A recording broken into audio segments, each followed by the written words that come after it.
Franchement, sur ce compte, je vous partage souvent des découvertes un petit peu cheloues, hein. Il y en a beaucoup, mais celle-là, vous êtes pas prêts. En Belgique, dans une ville qui s'appelle Pomerol, des archéologues fouillent un ancien cimetière romain du 2e-3e siècle et ils tombent sur un squelette en position fétale. Déjà, ça sort un petit peu du lot pour l'époque. Mais ça, faut déjà être archéologue pour le savoir. Bref, juste à côté, ils vont trouver une broche en os typiquement romaine.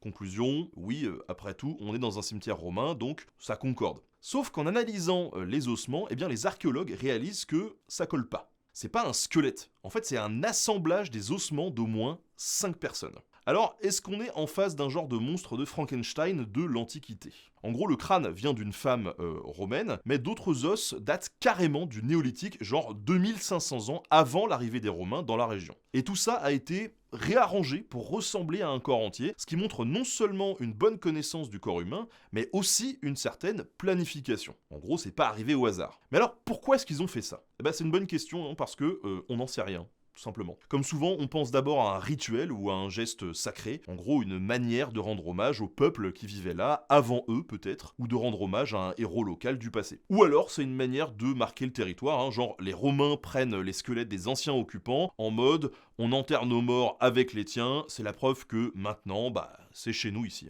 Ce qui est sûr, c'est que c'est une découverte qui est assez rare et elle soulève pas mal de questions. Et si on a les réponses, on vous tiendra au courant.